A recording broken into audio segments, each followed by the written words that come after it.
Welcome to our journey through the rise and fall of the Roman Empire. I don't think people understand the true origins of Rome. What's something people don't know about the birth of Rome? The story of Rome begins with a myth, a tale of twin brothers, Romulus and Remus. Abandoned as infants, they were said to have been suckled by a she-wolf, a symbol of strength and survival. Romulus eventually killed Remus, becoming the sole founder and first king of Rome. This legendary founding, steeped in violence and divine intervention, would foreshadow the city's future triumphs and tragedies. While the legend of Romulus and Remus captures the imagination, the true origins of Rome are more complex. Archaeological evidence points to a gradual emergence of a village in the 8th century BC, strategically located on the banks of the Tiber River. This small settlement, inhabited by Latin shepherds and farmers, would eventually grow into a powerful city-state, laying the foundation for one of history's most enduring empires. Rome's early growth was fueled by its strategic location and its people's tenacity. Situated in the heart of the Italian peninsula, Rome controlled vital trade routes and fertile lands.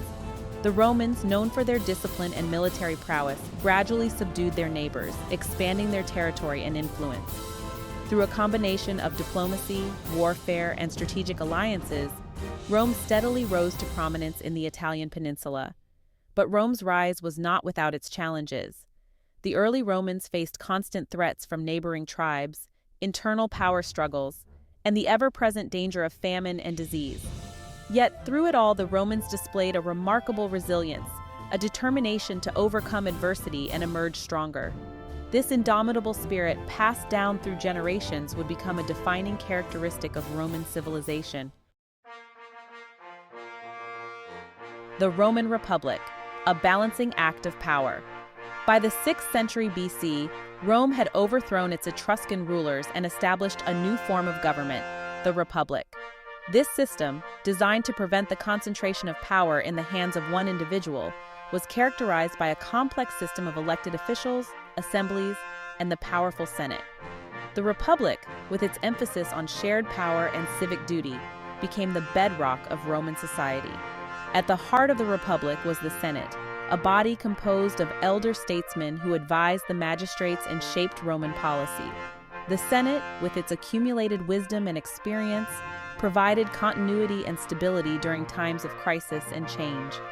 Alongside the Senate, the Roman people elected officials known as magistrates to carry out the day-to-day running of the state. These magistrates, ranging from consuls who commanded armies to tribunes who protected the rights of the commoners, ensured a balance of power within the government. The Roman Republic, however, was not a democracy in the modern sense. Political power remained largely in the hands of the wealthy patrician class, while the plebeians, the common citizens of Rome, struggled for greater rights and representation. This struggle between the patricians and plebeians, known as the conflict of the orders, would shape much of the Republic's history. Over time, the plebeians gained significant concessions, including the right to elect their own representatives, the tribunes, who wielded considerable power in the Roman political system. The Roman Republic's success was not solely due to its political system. The Roman army, renowned for its discipline, organization, and effectiveness, played a crucial role in expanding Roman power.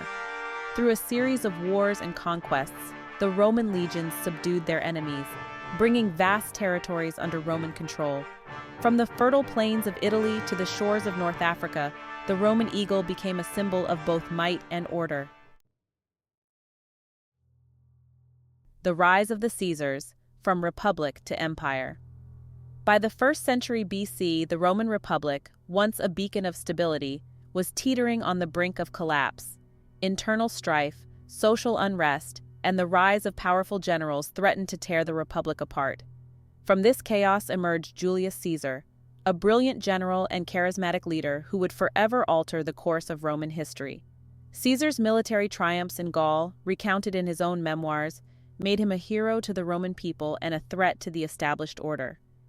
His growing power and popularity alarmed the Senate, who feared he sought to make himself king. This fear led to a civil war, with Caesar's forces clashing against those loyal to the Senate led by Pompey the Great. Caesar emerged victorious, but his assassination on the Ides of March, 44 BC, plunged Rome into a new round of civil wars. From the ashes of these conflicts rose Caesar's adopted son, Octavian, later known as Augustus. A shrewd politician and ruthless general, Augustus outmaneuvered his rivals, including Mark Antony and Cleopatra, to become the first emperor of Rome. With Augustus's victory, the Roman Republic, already weakened by decades of internal strife, gave way to the Roman Empire, a new era of autocratic rule. Augustus, however, was careful to present himself not as a king, but as the first citizen, a protector of Roman traditions and values.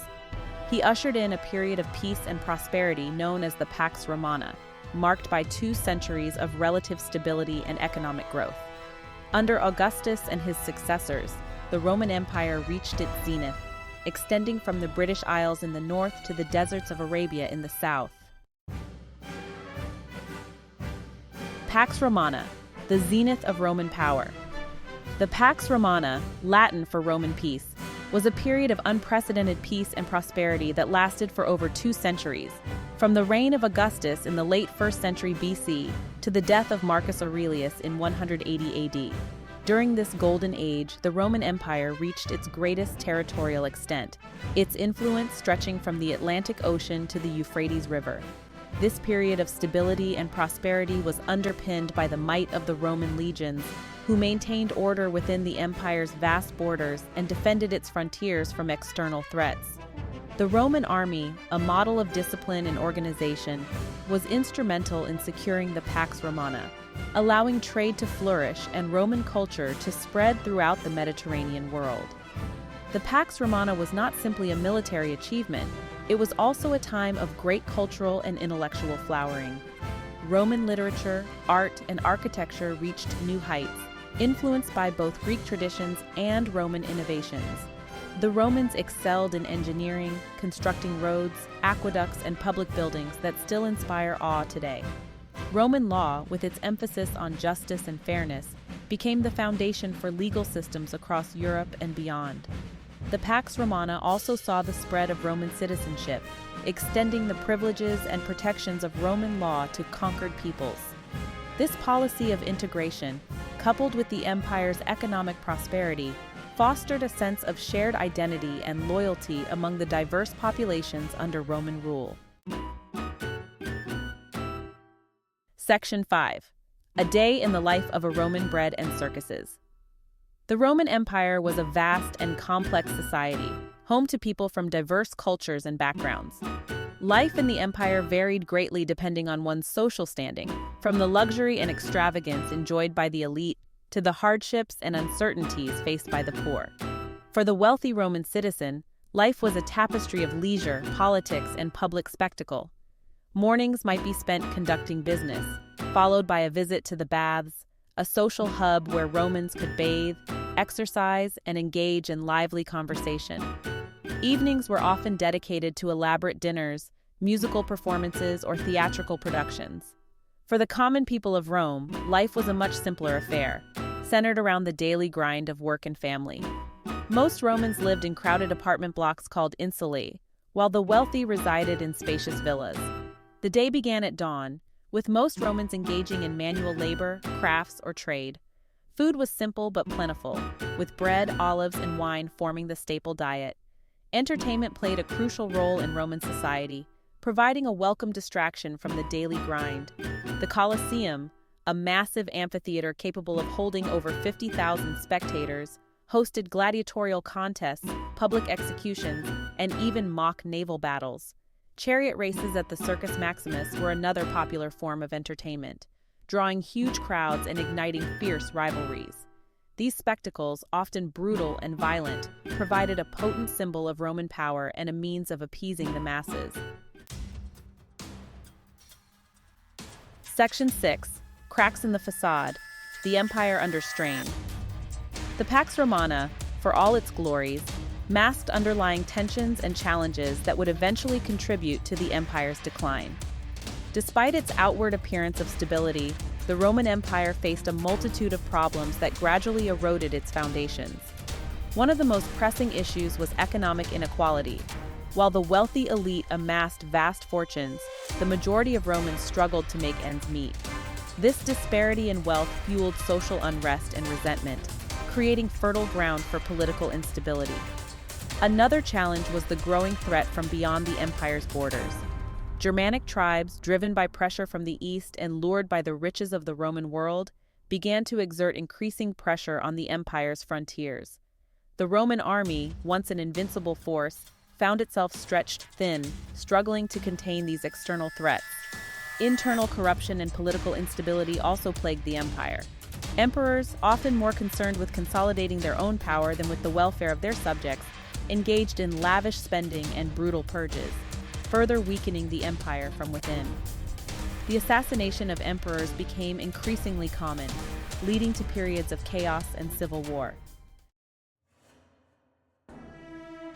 As the Roman Empire weakened internally, it faced a growing threat from beyond its borders. Germanic tribes migrating south and west exerted increasing pressure on the empire's frontiers. These tribes, often portrayed as savage barbarians, were in reality complex societies with their own cultures and motivations. The Huns, a nomadic people from Central Asia, played a significant role in this westward migration. Their arrival in Europe in the late 4th century AD set off a chain reaction, displacing Germanic tribes and pushing them into Roman territory. The Goths, Visigoths, Vandals, and other Germanic peoples, seeking new lands and opportunities, clashed with the Roman army, testing the empire's defenses. The Battle of Adrianople in 378 AD marked a turning point in the empire's fortunes. The Visigoths, seeking refuge within the empire, rebelled against Roman authority, inflicting a crushing defeat on a Roman army led by Emperor Valens. This stunning victory shattered the aura of Roman invincibility and emboldened other Germanic tribes to challenge Roman dominance. The Roman Empire, weakened by internal strife and facing relentless pressure from without, struggled to contain the barbarian tide. While the Romans achieved some notable victories, such as the Battle of the Catalaunian Plains in 451 AD, these were merely temporary setbacks. The empire, once a byword for stability and order, was slowly but surely crumbling under the weight of its own problems and the relentless pressure from its enemies. The external threats facing the Roman Empire were compounded by internal divisions and strife. The empire, vast and unwieldy, was increasingly difficult to govern from a single center. In 395 AD, Emperor Theodosius I divided the empire between his two sons, Honorius in the west and Arcadius in the east. This division, intended to improve governance, proved to be a fatal blow to the empire's unity. The Western Roman Empire, beset by economic problems, political instability, and barbarian invasions, entered a period of terminal decline. The Eastern Roman Empire, centered on Constantinople, proved more resilient, surviving for another 1,000 years as the Byzantine Empire. The Western Roman Empire was plagued by weak emperors, corrupt officials, and a general sense of apathy and despair. The once proud Roman legions, increasingly reliant on barbarian mercenaries, were a shadow of their former selves. The empire's infrastructure crumbled, trade networks collapsed, and cities fell into disrepair. In 410 AD, the Visigoths, led by Alaric, sacked Rome itself, a symbolic event that sent shockwaves throughout the empire. While Rome was eventually retaken, the sacking marked a turning point, highlighting the vulnerability of the Western Roman Empire and the extent of its decline.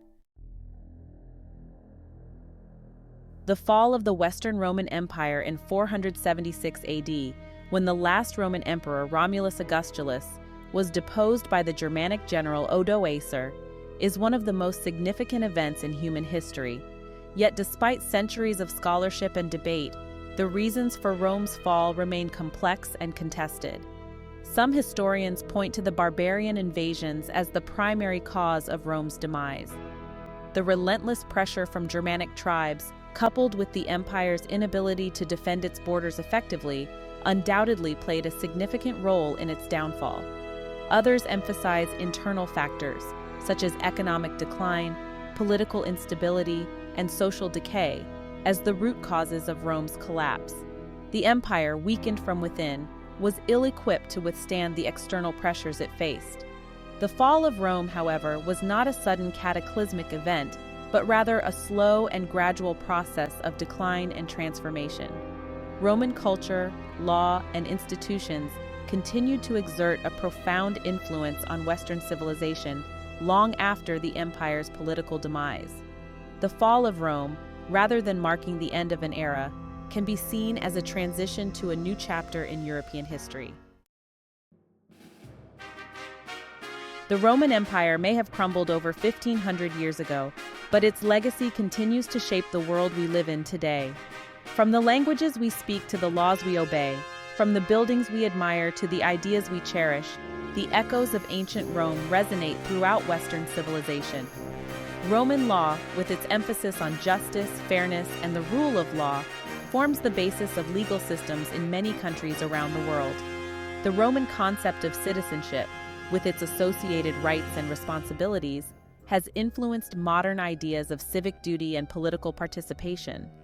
Roman engineering and architecture continue to inspire awe and admiration. The Coliseum, the Pantheon, and the aqueducts of Rome stand as testaments to Roman ingenuity and skill. Roman roads, built to connect the far-flung corners of the empire, laid the foundation for modern transportation networks.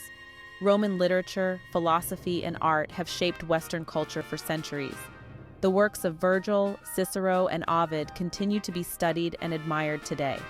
Roman sculpture, with its realism and attention to detail, influenced artists for generations. The Roman Empire may be long gone, but its contributions to human civilization continue to inspire, challenge, and shape our world. Thank you for watching. If you enjoyed this video, please like, share, and subscribe to our channel for more historical journeys.